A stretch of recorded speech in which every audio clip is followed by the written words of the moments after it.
ভজন করতে পারছি না, কিন্তু টাইম টু টাইম ভোজনটা আমার ঠিক হয়ে যাচ্ছে। কার পরে ব্রেকফাস্টে কার পরে কোনটা খেলে আমার শরীর ঠিক থাকবে, আমি শরীরকে সতেজ রাখতে পারবো, সেটা কিন্তু টাইম টু টাইম হয়ে যাচ্ছে। কিন্তু ভগবানের কাছে আমার যাওয়া হচ্ছে না। একটা গান আছে না, আমি সকল কাজের পাই হে সময়, তবু তোমারই ডাকিতে পারি নে। আমি চাহি দ্বারা সুখ, সুখ সম্মেলন, আমি তব সঙ্গ সুখ চাই। আমি সব চেয়েছি, আমি সব করেছি। সকালবেলা উঠে স্বামী খেয়ে কাজে যাবে, ছেলে খেয়ে স্কুলে যাবে, তাদের জন্য গরম গরম ভাত করে মুখের সামনে ধরে দিয়েছি। নিজেরা সেই ফাঁকে খেয়ে নিয়েছি। দুপুরবেলা রান্না বান্না করে রেডি করে রাখছি, আবার বৈকালবেলা রান্না বান্না তৈরি করে রেখে দিচ্ছি, সিরিয়াল দেখতে হবে। তাহলে আমি ভগবানের কাছে যাব কখন? তার কাছে আমার যাবার সময় হচ্ছে না। কিন্তু কথা দিয়েছি যে কৃষ্ণ ভজনের জন্য আমি পৃথিবীর বুকে এসেছি। তাহলে কৃষ্ণ ভজন করতে এসে, হরি ভজন করতে এসে তাকে দেওয়া কথাটা আমরা রাখতে পারছি কই? আমরা তো রাখতে পারছি না। মায়েরা, এই জগতে সংসারে জানবেন যাদের জন্য করছে না, সব ভুয়ো, সব অনিত্য, অনিত্য অনিত্য, কিচ্ছু থাকবে না। নিত্য হলো আমার রাধা গোবিন্দ, আমার ভগবান। বুঝতে পেরেছেন? এই জগতে সংসারে আপন বলে যদি কেউ থেকে থাকে, উনি হলেন আপন। এই জগতে সংসারে কেউ তোমার আপন নয়, এটা সব সময় মাথায় রাখবে। কারণ আমরা এটা ভুলে যাই বলেই বারবার মায়ার জালে আমাদের আবদ্ধ হতে হয়, বারবার মায়ার জালে পড়তে হয়। সেই জন্যই তো ভক্তিবিনোদ ঠাকুর জগৎকে জানিয়ে দিয়ে গেল, জগৎকে শিক্ষা দিয়ে গেল যে একবার ভেবে দেখো, ৮০ লক্ষ জনই ভ্রমণ করেন, সাধের দুর্লভ দেহটা পেয়েছ, সেই দুর্লভ দেহটা পেয়ে তোমরা কাকে ভুলে যাচ্ছ? কার সঙ্গে চালাকি করছো? কার সঙ্গে চালাকি? পরে বুঝবে চালাকি। মনে নাই সেই দিনের কথা? একটু ভেবে দেখো তো, একটু চিন্তা করে দেখো তো। ভক্তিবিনোদ ঠাকুর, যিনি উড়িষ্যার ডিস্ট্রিক্ট ম্যাজিস্ট্রেট ছিলেন, সেই ভক্তিবিনোদ ঠাকুর আজকে লিখছেন, যিনি ভক্তি সিদ্ধান্ত সরস্বতী গোস্বামী প্রভুপাদের বাবা ভক্তিবিনোদ ঠাকুর, সেই ভক্তিবিনোদ ঠাকুর আজকে তিনি লিখছেন, জগৎকে দিয়ে গেলেন এমন এমন কিছু মূল্যবান সম্পদ দিয়ে গেলেন। হ্যাঁ, তিনি এত পদাবলী লিখে গেছেন, জগৎ জীবের জন্য তিনি দিয়ে গেলেন উপহার। যেখানে বলছে, ভুলিয়া তোমারে সঙ্গে সরে আসিয়া, পেনা নাবিধ ব্যথা, ভুলিয়া তোমারে সংসারে আসিয়া, পেনা নাবিধ ব্যথা, ভুলিয়া তোমারে সংসারে আসিয়া,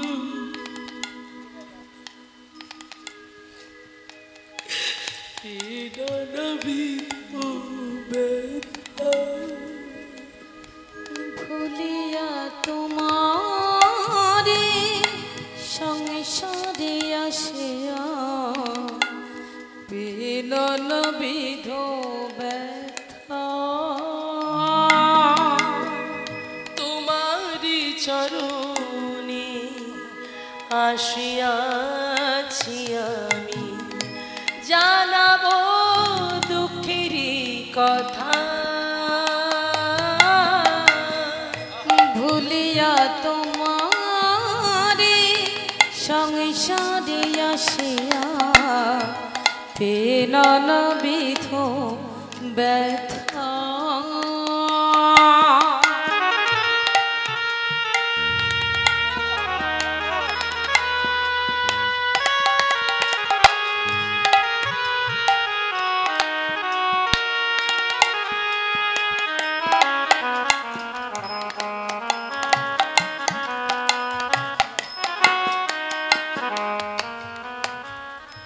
ভুলিয়া তোমাদের সংসারে আসিয়া পেয়ে নানাবিধ ব্যথা। যখন আমরা তোমাকে ভুলে সংসার করতে এলাম তখনই পেলাম নানাবিধ ব্যথা, তখনই জ্বালা যন্ত্রণা ব্যথা বেদনা চাওয়া পাওয়া এসে আমায় আস্তে পিষ্টে জড়িয়ে ধরলো। আমি তার বাঁধন থেকে কিছুতেই পালাতে পারছি না। কি করে পালাবো? তুমি যাকে ভালোবাসার কথা তুমি তাকে ভালোবাসোনি, তুমি সংসারকে ভালোবেসেছো। যারা তোমায় কষ্ট দেবে, যারা তোমায় ব্যথা দেবে, যারা তোমায় বেদনা দেবে, তুমি তাকে ভালোবেসেছো। যার কাছে গেলে তুমি চির শান্তি পাবে, যার কাছে গেলে তুমি আনন্দ পাবে, যার কাছে গেলে তুমি আনন্দের ভেলায় ভাসতে পারবে, সেই আনন্দময়ের কাছে তুমি যাওনি। তুমি কি করে ভাবছো তুমি শান্তিতে থাকবে? তুমি কি করে ভাবছো তুমি ভালো থাকবে?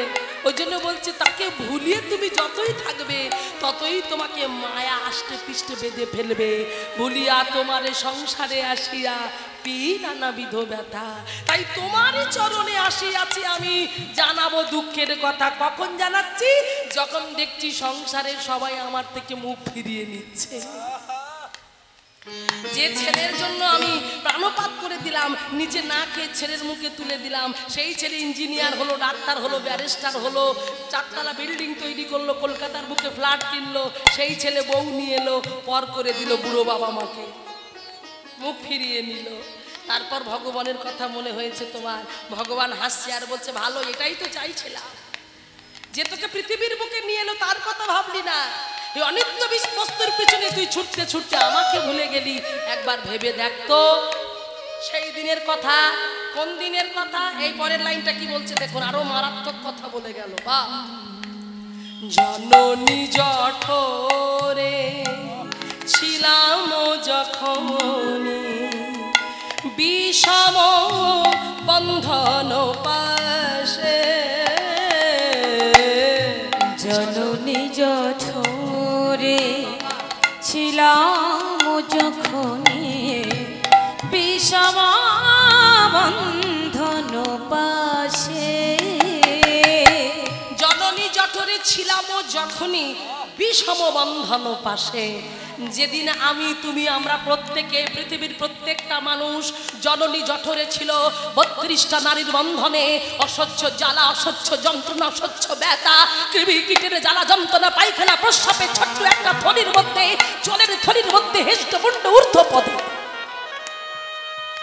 মাথাটা নিচের দিকে, পা দুটো উপর দিক করে 10 মাস 10 দিন একটা মায়ের ঘর। ভেবে দেখুন তো এখন সম্ভব? আপনার মাথাটা নিচের দিকে, পা দুটো উপর দিকে দড়ি বেঁধে যদি ঝুলিয়ে দেয়া হয় আপনি থাকতে পারবেন? কিন্তু সেই দিন ছিলাম, সেদিন তো জ্বালায় পড়েছিলাম, কষ্টে ছিলাম, দুঃখে ছিলাম। কৃমিকীটের একদিকে যন্ত্রণা কুড়ে কুড়ে খাচ্ছে, একদিকে পায়খানা প্রস্রাবের ছোট্ট ঘর, সেইখানে গুড়ি সুড়ি মেরে আছি। ওই মাথাটা নিচের দিকে, পা দুটো উপর দিকে করে 10 মাস 10টা দিন কত কষ্ট, কত যন্ত্রণা। সেদিন ওই কষ্ট সহ্য করে গোবিন্দকে ডেকে বলেছিলাম, হে গোবিন্দ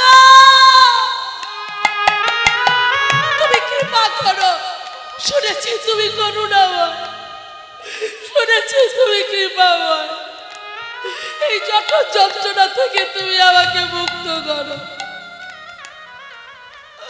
আমি আর পাচ্ছি না।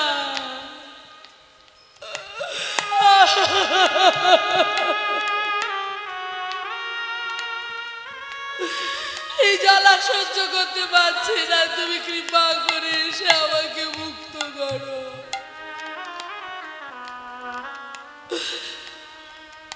জানো মায়েরা, ভগবান এত প্রেমময়, ভগবান এত কৃপাময়, ভক্তকে কৃপা করার জন্য ভক্তের দুঃখ সইতে না পেরে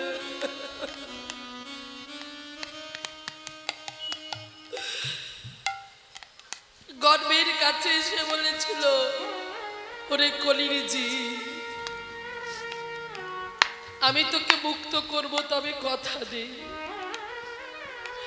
ধরার বুকে আমাকে, পৃথিবীর বুকে এসে তোরা আমাকে ভুলে যাবি না তো? সেদিন ভগবানকে বলেছিলাম, প্রভু তোমাকে ভুলবো না, আমি তোমার গুণকীর্তন করব, তোমার নামের মধ্যে থাকবো। তাই যেদিন পৃথিবীর বুকে বুকে এলাম, যেই পৃথিবীর বুকে এলাম তখনও ভগবান আমার পাশেই ছিল। ভাবছি একবার বুঝি আমায় ডাকে, একবার বুঝি আমায় ডাকে। কিন্তু মা যেই কোলে তুলে নিল ওই মায়ায় আমায় ঘিরে ফেললো। বাবা মা ভাই বোন আত্মীয় পরিজন বন্ধু বান্ধব সবার ভালোবাসায় আমি আষ্টে পৃষ্ঠে বাধা পড়ে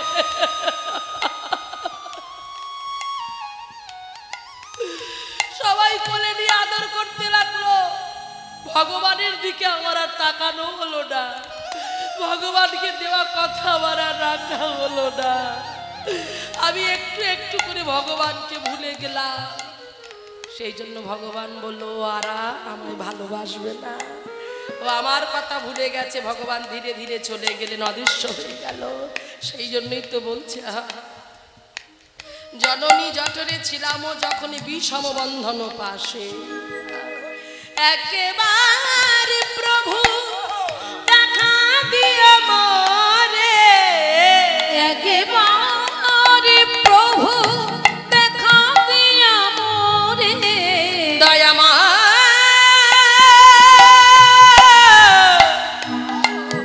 কৃপামা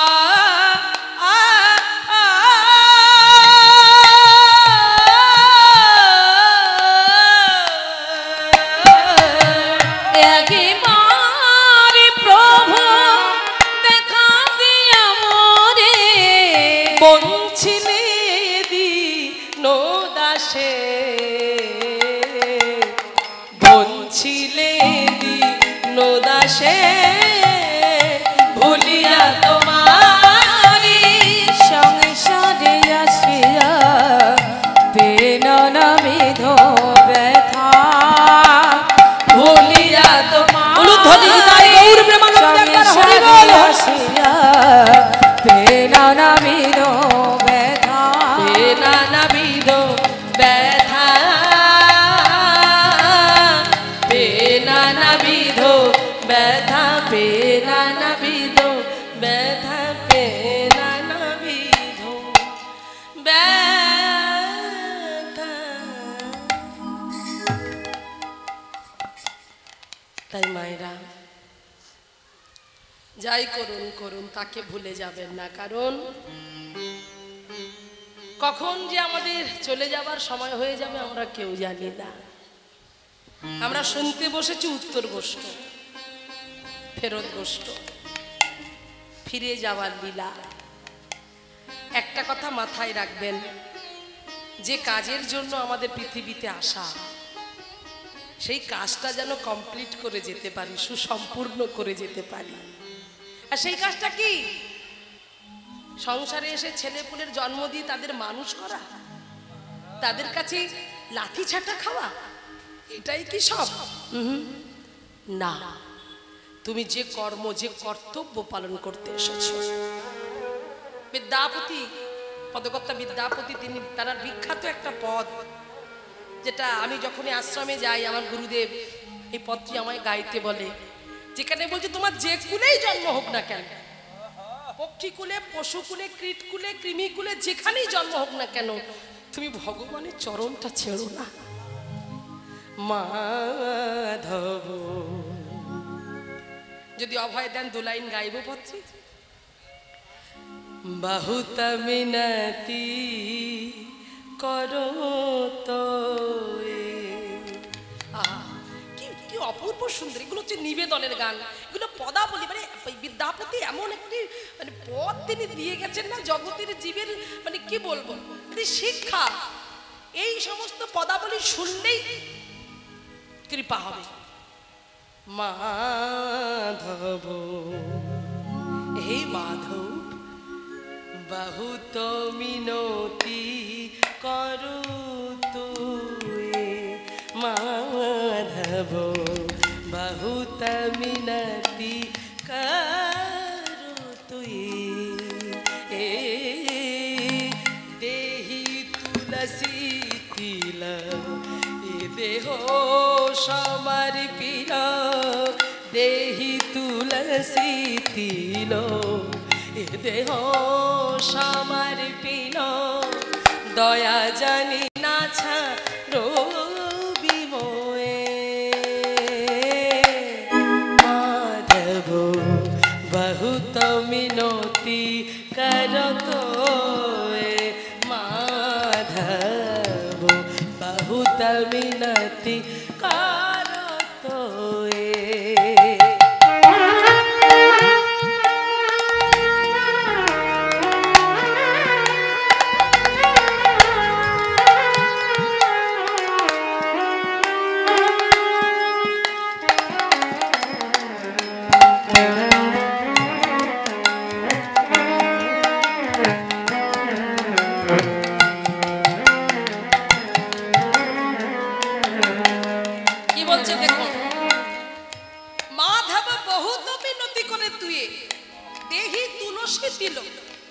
আমার এই দেহ সমর্পিত আমার দেহটাকে আমি তীর তুলসী দিয়ে তোমার চরণে সমর্পণ করে দেব কিন্তু তুমি তোমার দয়া থেকে আমাকে বঞ্চিত করো না তুমি তোমার দয়া থেকে আমাকে আমি পাপী হতে পারি আমি পাপ কর্ম করতে পারি কারণ আমি কলির জীব কলি তো বহু দোষে দোষে ভরা তাই চলতে দোষ বলতে দোষ সব জায়গায় দোষ তাহলে আমি তো পাপ করবই কিন্তু কিন্তু আমি জানি আমি তোমার সন্তান তুমি আমার পিতা সন্তান যদি অপরাধ করে সন্তান যদি অন্যায় করে পিতা কি তাকে দূরে সরিয়ে দিতে পারে আমি যদি কোনো অপরাধ করি তোমার চরণটা ধরে ক্ষমা চাই তুমি কি সন্তান জ্ঞানে আমাকে কাছে টেনে নেবে না তাই দয়া জানি না ছাড়ো বিমল এর পরের লাইনটা কি বলছে দেখুন গণইতে দোষ গুণ লেশ না পাবি তুহু যাব করবি বিচার গণইতে দোষ গুণ লেশ না পাবি তুহু যাব করবি বিচার কি বললেন বলছে গণাইতে দোষ গুণ লেশ না পাবি তুহু যাব করবি বিচার তুমি যখন বিচার মানে হিসাবের খাতাটা নিয়ে এসে বসবে যখন বিচার করতে বসবে খাতা খুলে দেখবে মানে আমার দোষে দোষে ভরা মানে আমি এত দোষ করেছি আমার এত দোষ তুমি বিচার করে পেরে উঠবে না মানে সব জায়গায় দোষ আমার প্রত্যেকটা মানুষ আমরা তো করির জীব মানে কখন অজান্তে জানতে ভুল হয়ে যায় আমরা নিজেরাও জানি না তো সেই পাপের হিসেবের খাতা যদি তুমি চিত্রগুপ্তর খাতাটা খুলে দেখো সেখানে শুধু দোষে দোষে ভরা ওই জন্য বলছে গণইতে দোষ গুণ লেশ না পাবি তুহু যাব করবি বিচার তুমি যখন বিচার করবে গুণে শেষ করতে পারবে না কিন্তু তবু আমি জানি তুহু জগন্নাথ জগত কাহায়াসি তুহু জগন্নাথ জগত কাহায়াসি জগ বাহির নই মুই কিন্তু আমার দোষ তো তুমি শেষ করতে পারবে না কিন্তু তুমি আমাকে বাদও দিতে পারবে না কেন বাদ দিতে পারবে না কারণ এই জগৎটা তুমি সৃষ্টি করেছো জগতের মধ্যেই পাপী আমি আছি আমাকে কোথায় সরাবে জগতের মধ্যেই তো আমি আছি তাই এটা যদি তোমার জগৎ হয় তুমি যদি জগৎ পিতা হও তাহলে সেই জগতে আমি আছি তাহলে আমাকে বাদ দেবে কোথায় জগতের বাইরে আমায় করতে পারবে না ওর মধ্যেই আমাকে রাখতে হবে তাই তুমি তো জগন্নাথ তুমি জগতের নাথ সেই স্নান যাত্রায় পান্ডার ব্রাহ্মণেরা পুরী ধামে জগন্নাথ সুভদ্রা বলরামকে ঘোড়া ঘোড়া জল ঢেলে স্নান দুধ গঙ্গা জল কত কিছু দিয়ে স্নান করিয়েছে তো সেই আজকে আমরা জানি যে স্বয়ং জগন্নাথ যিনি জগন্নাথ তিনি কৃষ্ণ স্বয়ং ভগবানের নাভিটাই ওই জগন্নাথ দেবের সঙ্গে যুক্ত করা হয়েছে তাই যেই কৃষ্ণ সেই জগন্নাথ সেই গৌর আমরা সবটাই জানি তো সেই জন্য জগন্নাথের কাছে যে যা চাই সে নাকি তাই পায় সেই জন্য বলছে তুহু জগন্নাথ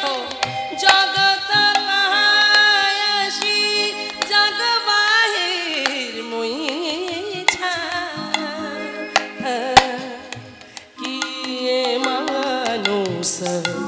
পশু পক্ষী জনমিয়ে অথবা কীট পতঙ্গ করম বিপাকে গতাগতি কেবল মতি তুয়া পর সঙ্গ। কি বললাম? কি এ মানুষ পশু পক্ষী জনমীয় অথবা কীট পতঙ্গ করমবি পাকে গতাগতি কেবল মতি রহু তুয়া পর সঙ্গ। আমার যে কুলেই আসুক না কেন, যে কর্মফলে আমি যে জড়িতে আসি না কেন, যেখানেই আসি না কেন, যেন তোমার চরণটা আমি ছেড়ে নিই। হ্যাঁ, ভনয়ে বিদ্যাপতি অতিশয় কাতর তরাইতেই ভব সিন্ধু তুয়া পদ পল্লব করিয়া বলাবন তিল এক দেহ তিল বন্ধু তিল এক দেহ তিল বন্ধু তিল এক দেহ তিল বন্ধু। মাধব বহুত বিনতি করত নিতাই গৌর হরি মিনতি করত মাধব বহুত মিনতি করত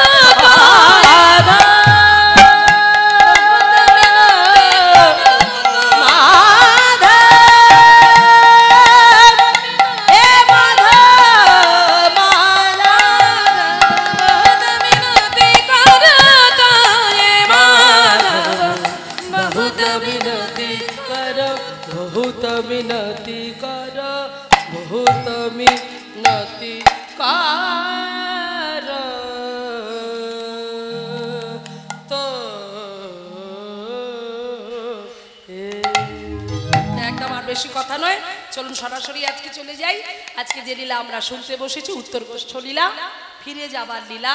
আর ঘরে আমাদের ফিরতে হবে, এটা সবসময় মাথায় রাখবেন, এটা আমাদের বাড়ি নয়। এই শ্বেত পাথরের বাড়ি, এই বজাক টালি বসানো, কত কিছু আমরা কত ঝিকঝাক ঝিকঝাক ঘর বাড়ি করছি, এ বাড়ি গাড়ি আমাদের কিছুই নয়। এ যার তার, মানে যার তার, যার তারই থাকবে, আমাদের কিছুই থাকবে না। আমরা এসেছি বিবস্ত্র অবস্থা, মানে যখন এসেছিলাম পরনে কিছুই ছিল না, যেদিন চলে যাব সেদিনও কিছু থাকবে না, তাই কিছু নিয়েও আমরা যেতে পারবো না। এটা যারই তারই থাকবে, ভগবান যে পৃথিবীর তারই থাকবে। আর আমাদের চলে যেতে হবে কোথায় না, আপন ঘরে ফিরতে হবে, সেটা হচ্ছে ভগবানের ঘর। সেই ঘরে ফিরবো কি করে, সেটা নিয়েই আজকে লীলা, উত্তর গোষ্ঠ লীলা। প্রতি বছর আপনারা সেই লীলা শোনেন, আজকে এই লীলার দায়িত্ব আমার উপরে পড়েছে। জানি না কতটুকু গাইতে পারবো, আপনারা আশীর্বাদ করুন, আপনাদের চরণ ধরে শির ধার্য করে নিতাই চাঁদ যেন কৃপা করেন, রাধা রানী যেন আমার মদন দিয়ে হরি কথা কৃষ্ণ কথা স্মরণ করিয়ে নেয়। হলুধ্বনি নিতাই গৌর প্রেমানন্দ একবার হরি বল হরি বল। চলুন আমরা শ্রবণ করি গৌরচন্দ্রিকা। মহাপ্রভুর ভাবটি কেমন ছিল, তিনি কেমন ভাবে মায়ের কোল থেকে সকালবেলা বেরোলেন খেলা করতে ভক্তগণকে সঙ্গে নিয়ে, সেটাই আজকে আমরা শ্রবণ করব। চলুন আমরা আস্বাদন করি, হরি বল। রাখলো ইমাম না না না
নিরে গারে নিরে সা পামা গারে নিরে সা নিরে গা মা পা পা রে নিরে গারে নিরে সা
শরণ করে আনন্দ ধরে না রে আজ ব্রজ ভাবে বিভোর আনন্দ ধরে না রে ব্রজ ভাবে বিভোর আনন্দ ধরে না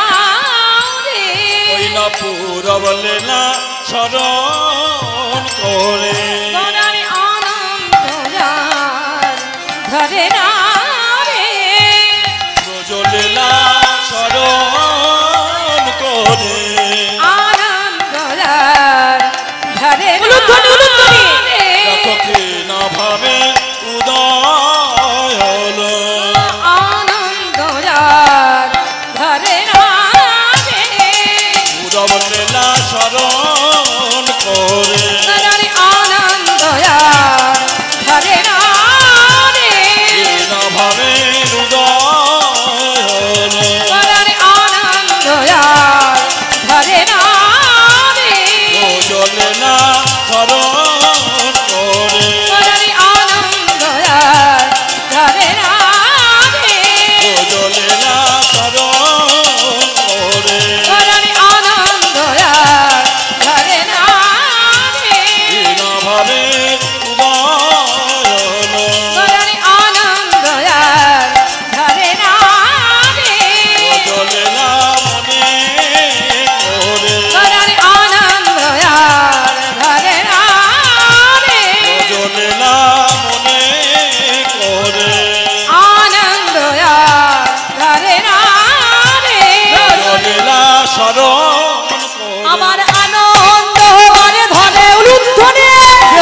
বললেন সুরধ্বনি তীরে আজি গৌর কিশোর, সহচর মেলি গোরা আনন্দে বিভোর। কি সুন্দর কথা। ভগবান যেদিন পৃথিবী সৃষ্টি করলেন, পৃথিবী সৃষ্টি করে সঙ্গে সঙ্গে দুজন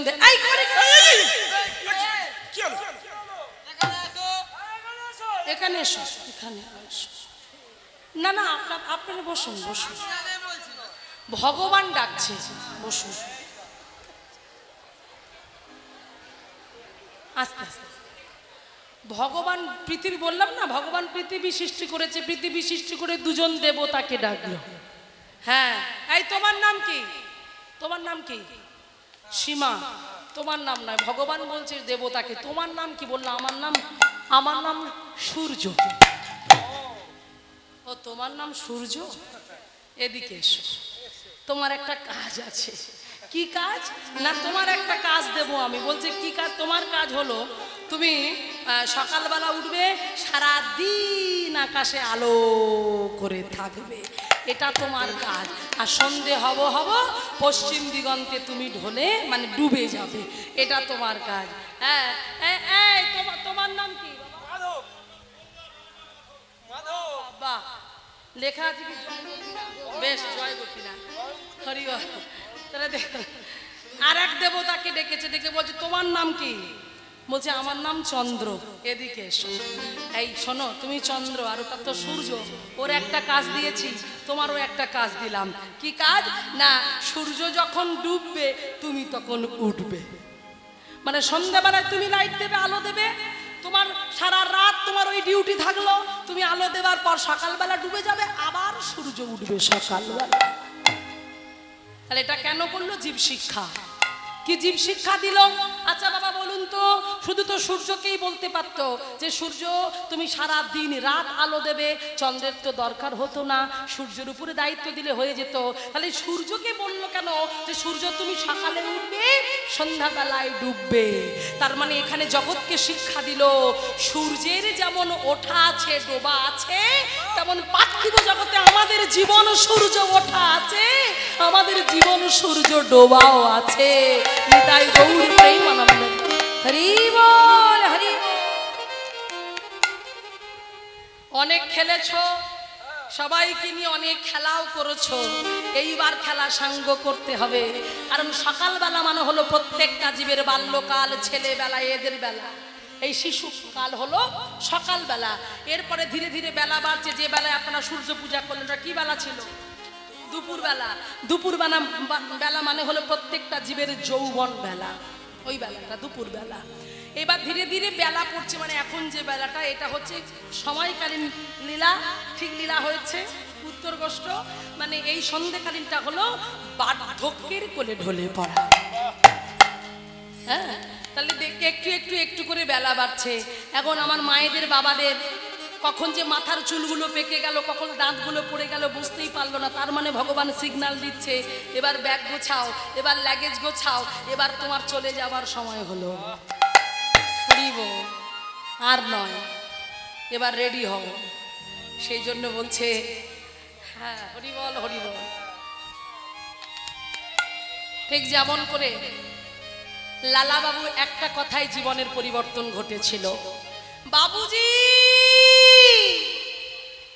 বেলা যে যায়, বাসনায় আগুন দেবে না, একটা কথা। ওই ধোপার মেয়েটা যখন বলেছিল বাবুজি বেলা যে যায় বাসনায় আগুন দেবে, মানে কলা বাসনায় আগুন দিতে বলেছিল, কিন্তু লালা বাবু শুনেছিল বাসনায় আগুন দিতে বলেছে। ওই একটা কথাই জীবনের চৈতন্য ঘটলো। লালা বাবু জমিদারি ছেড়ে নিষ্কিঞ্চন ভিখারি হয়ে বৃন্দাবনের কাঙাল হয়ে পথে পথে ভিক্ষা করতে লাগলো। তাহলে ভেবে দেখো বাবা, কার জীবনে কখন কি ঘটবে আমরা কেউ জানি না। সেই জন্য এখন থেকে সাবধান হও, শুধুমাত্র হরি নামকে আশ্রয় করো, কৃষ্ণ নামকে আশ্রয় করো। কৃষ্ণ নাম ছাড়া কলিজীবের কোনো গতি নাই, কোনো গতি নাই, কোনো গতি নাই। সেই জন্য আজ মহাপ্রভু সকালবেলা মায়ের চরণে প্রণাম করে বলছে, মা আমাকে বিদায় দাও। যেই বলেছে বিদায় দাও, মায়ের বুকটা কেঁপে উঠল। নিমাই, নিমাই তুই কি বললি বাবা? বিদায় দাও মানে? তুই জানিস না তুই আমার একমাত্র শিবরাত্রির সন্তে, তুই একমাত্র আমার নয়নের মণি, তুই বিদায় চাইছিস?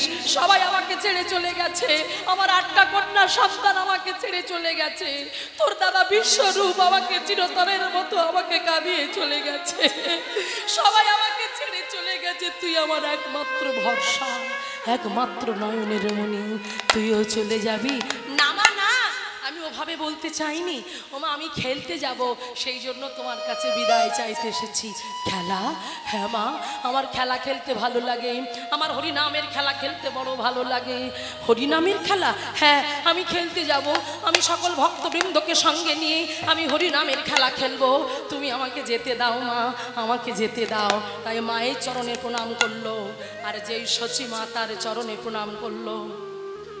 মা ছেলের হাতটা ধরে বলছে, খোকা যাবি যা, কিন্তু কথা দে সন্ধ্যার আগেই তুই বাড়ি ফিরে আসবি। বল বল আমায় কথা দে, তুই ফিরে আসবি? বলল, বা আমি কথা দিলাম সন্ধ্যার আগে আমি তোমার কোলে ফিরে আসবো, এখন আমায় অনুমতি দাও। জগৎকে জানিয়ে দিয়ে গেল। দেখো ভগবান হয়ে স্বয়ং মহাপ্রভু জগৎকে জানাচ্ছে, সকালবেলা মায়ের চরণে প্রণাম করে খেলতে যাবে। কিসের খেলা? হরিনামের খেলা খেলবে। যে খেলায় কোনো দুঃখ নেই, যে খেলায় কোনো কষ্ট নেই, যে খেলায় আছে শুধু আনন্দ আনন্দ আনন্দ। ও মা, এমন খেলা যে খেলা খেলতে খেলতে কত পিতা পুত্রের চরণ ধরে কাঁদে। এমন খেলা, সেই খেলা খেলবে বলে মহাপ্রভু আমার ভক্তগণের সঙ্গে খেলবে বলে মায়ের চরণে প্রণাম করে ছুটতে ছুটতে চলেছে সুরধনির তীরে, নিরালো করে আজ খেলা করছে। কেমন খেলা? আহা, খেলায় বিনোদ খেলা, আমার ঘোরাব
খেলায়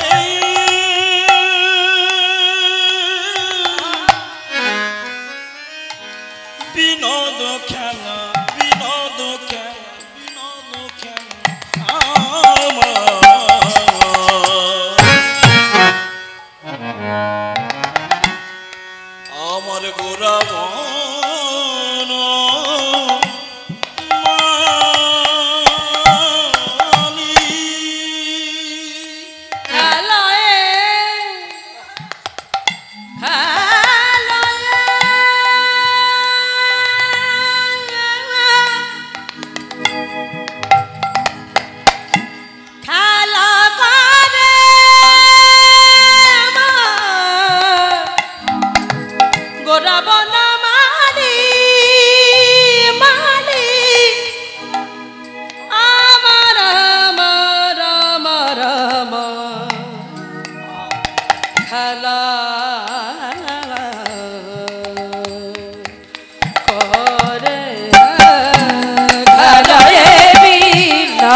করে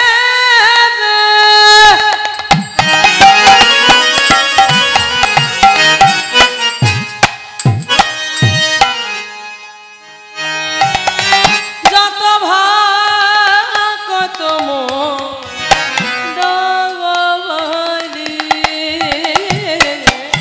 গো ফুলি নবী হাট করে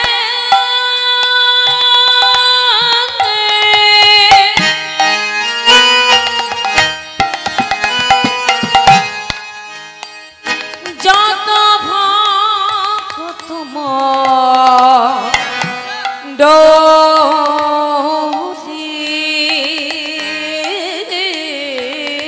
খেলে হরি নামে খেলা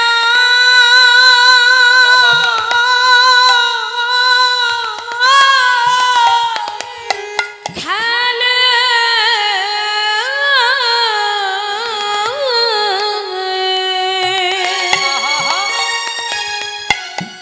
খেলে হরি নামে খেলা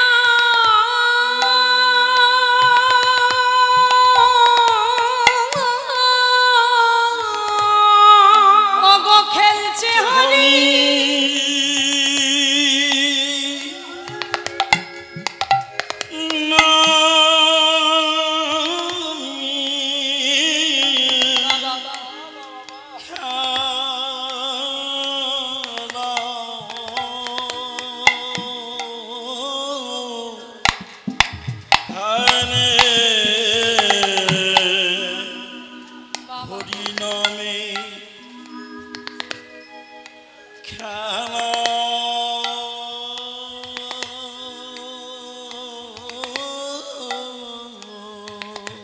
বলি বাহু তোলায়া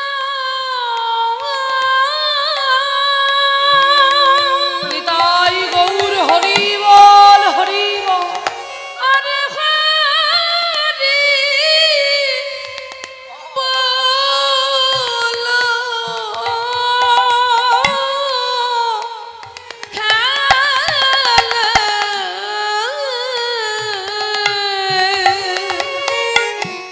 খেলে হরি নামে খেলা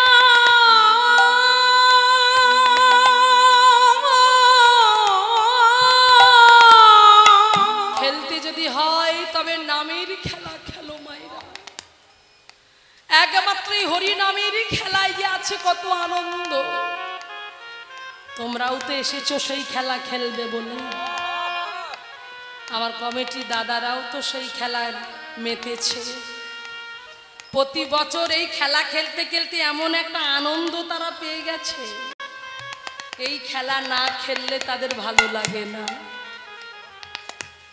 তাই এই প্রতি বছর এই দিনটা ধার্য করে তারা নামের খেলা করে এই নামের খেলা যারা করে জানে নামের খেলায় কত আনন্দ আছে শুধু তো আনন্দ নয় কত পিতা ধরে ওগো পুত্রের চরণ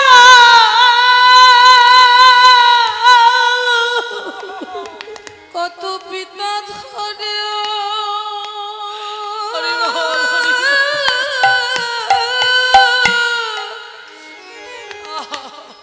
ওই না পুত্র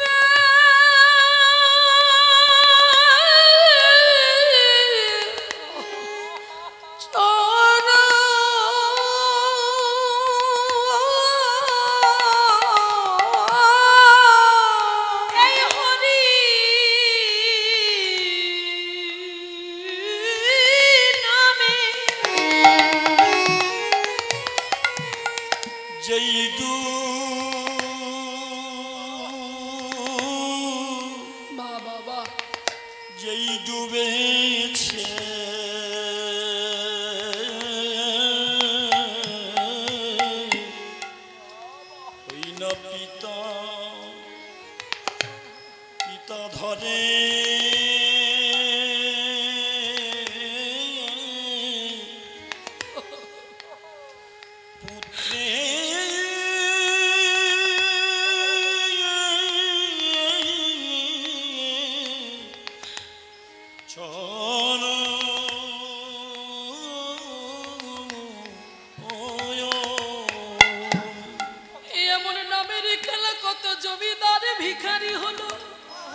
বৈরাগ্য এলো জমিদার বাড়ির ছেলে, সোনার চামচ মুখে নিয়ে বড় হলো, কিন্তু গৌর প্রেমে পাগল হয়ে পুরীর টেনে যে সমস্ত পচা অন্ন ফেলে দিত, সেইখান থেকে অন্ন তুলে রাজার জমিদারের ছেলে হয়ে সেই ছেলে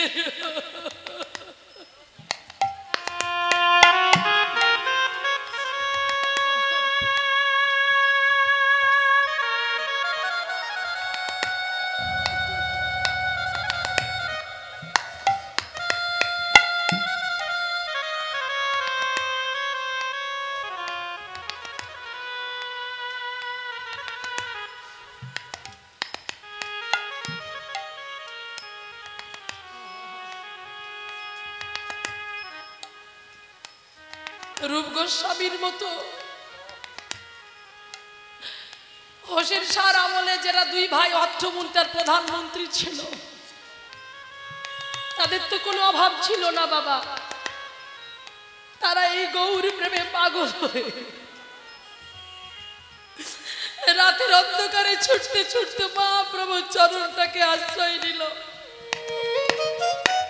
আবার সনাতন মুসলমানদের কাছে ছিল বলে দন্তে তৃণ নিয়ে সর্বাঙ্গে কুষ্ঠ হয়ে গেছে। ওই জঙ্গলের পথ দিয়ে যেতে যেতে মহাপ্রভুর চরণে গিয়ে আচারকে পড়তে গিয়েও বলল না, কারণ আমি অস্পৃশ্য, আমি কি করে যাব, এই বোধরা কাজ হতে লাগলো। তখন মহাপ্রভু বুঝতে পেরেছে, ভক্ত, আমি যে ভক্ত ছাড়া কিছু জানি না। ভক্ত আমার প্রাণে ছুটে গিয়ে সনাতনকে জড়িয়ে ধরে কোল দিল। এই মায়েরা, এই নামে প্রেমে যে একবার ডুবেছে সে জানে নামের কত গুণ, নামের কত মাহাত্ম্য। তাই বলছে একবার হরি বলে নয়ন জালে বক্ষ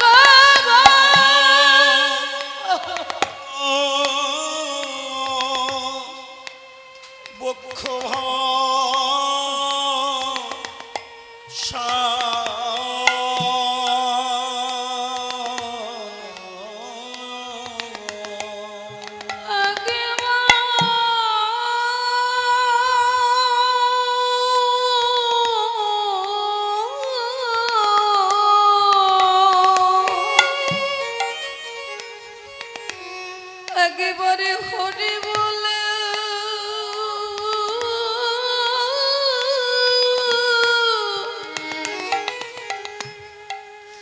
নয়নে জলে বক্ষ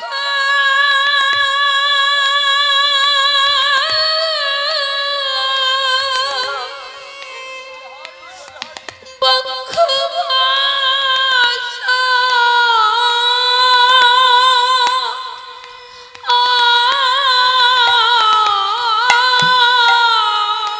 বিষ্ণু পিয়া দেবী সুরধ্বনি গঙ্গায় জলান্তে গিয়ে গৌর হরি রূপে দেখে পাগল হলো।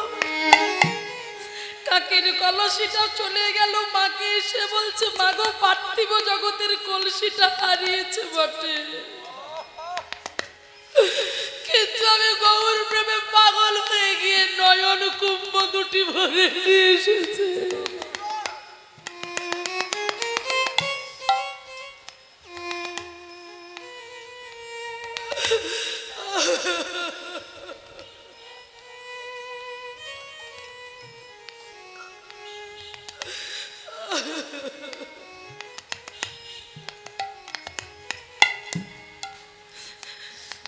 এই নামের এমন ধারা মাগে, নামের মধ্যে যে একবার ডুবেছে সে পাগল হয়েছে।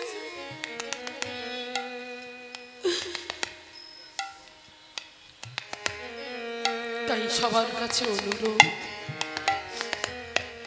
নামকে আশ্রয় করো, নাম ছাড়া কোলে জীবের কোনো গতি না।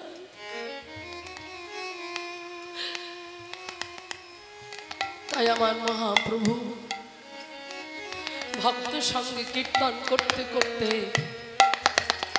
নয়ন জলে বক্ষ যুগল ভেসে যায়। এমন সময় খেলা করতে করতে মনে হলো গদাধর, ওদিকে তাকিয়ে দেখো গগনে যে আর বেলা নাই,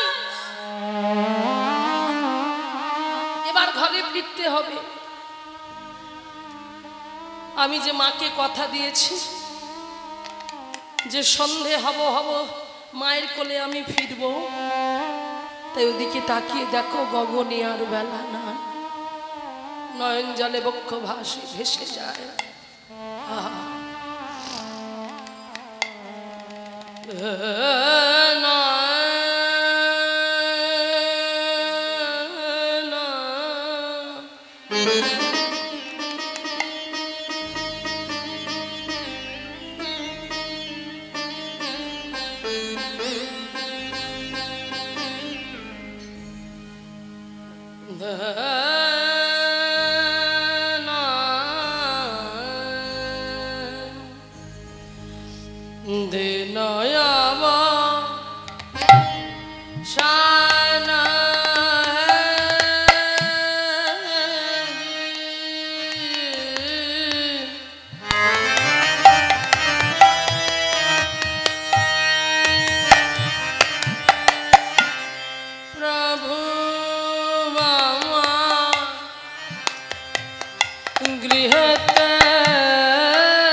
অবসান দিন অবসান দিন অবসান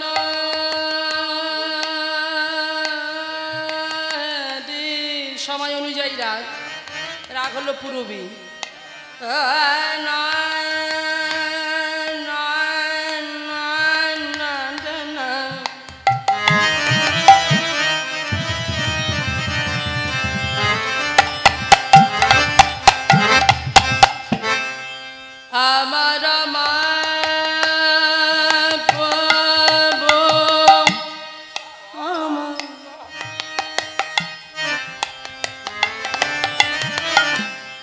গৃহেতে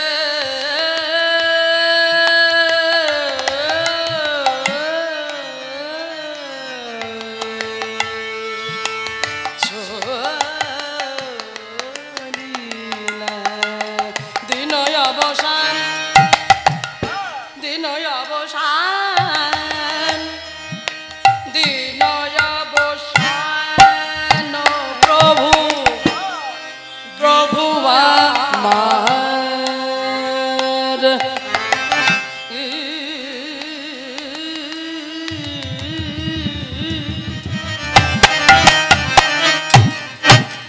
গৃহেতে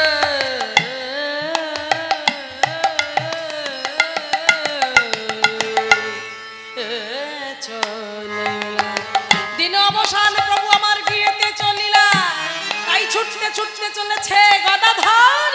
আরে গগনে বেলা নাই, চলো মায়ের কাছে ফিরতে হবে। তাই ছুটতে ছুটতে আসছে, মাকে ডাকছে, মা মা মা গো জননী চরণে আসি।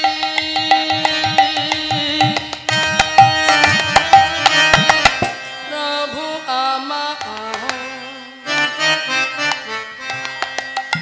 প্রণাম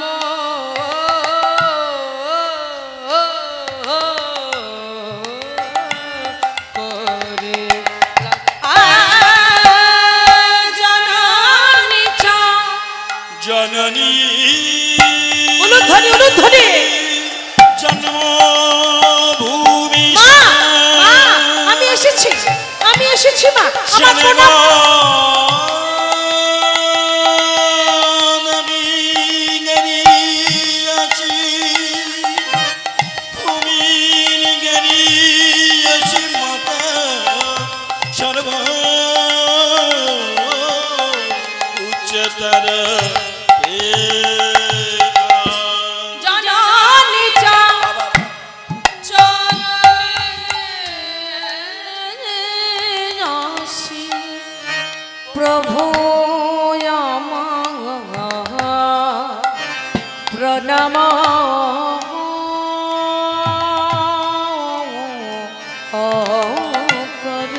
বারবার করে বলছে, মা দেখো আমি এসেছি, মা হ্যাঁ আমি এসেছি, আমার প্রণাম নাও মা, মা গো আমার প্রণাম নাও, আমি তোমার তুমি যে বলেছিলে তাড়াতাড়ি চলে আসবি, তাই আমি তোমার কাছে তাড়াতাড়ি ফিরে এসেছি।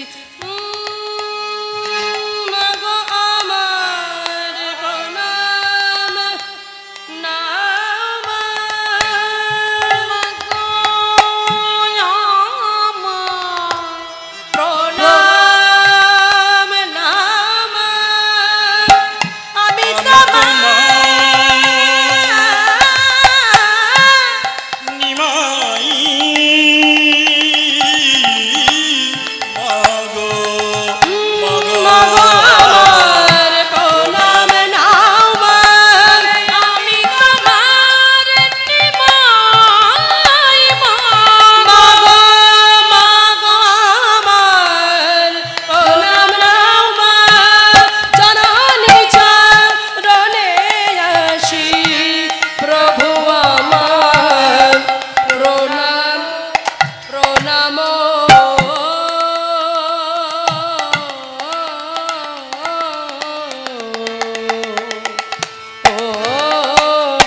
করে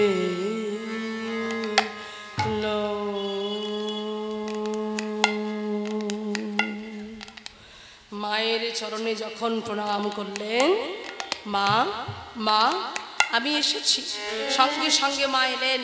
মা এসে দেখছে, একই নিমাই, একই তোর সর্বাঙ্গে এমন করে কি ধুলো মাখিয়েছে, তুই যখন গিয়েছিলি তখন তো কত সুন্দর করে আমি তোকে সাজিয়ে গুজিয়ে দিয়েছিলাম, কিন্তু কিন্তু তোর অঙ্গে এই নরহরি নরহরি নরহরি কোথায় কোথায় তুই আমার ছেলের অঙ্গে এমন করে কে ধুলা দিলি, বল বল উত্তর দে উত্তর দে। নরহরি বলছে, মা তোমার ছেলেকে কি ধুলো মাখাতে লাগে? সে তো নিজেই ধুলা মেখেছে, তার গায়ে ধুলা দিতে লাগে না, কারণ সে যে নিজেই ভগবান, সে নিজেই আস্বাদন করছেন এই ধুলার স্বাদ। কারণ ধুলা নয় ধুলি নয় গোপীর পদ রেণু, এই ধুলা মাখিনা ছিল নন্দের বেটা কানু। তাহলে এই ধুলা মাখতে বলছে যে তোমরাও ধুলা মাখো। বৈষ্ণবের পদধূলি তাই মোর স্নানকারী তর্পণ মোর বৈষ্ণবের নাম। যতক্ষণ না পর্যন্ত ধুলা মাখবে ততক্ষণ পর্যন্ত অহংকার দূরীভূত হবে না। তাই সবাইকে বলছে ধুলা মাখো ধুলা মাখো, ধুলো ধূসরিত অঙ্গ গদ গদ ধূসরিত অঙ্গ গদ গদ ধুলা ধূসরিত অঙ্গ গদ গদ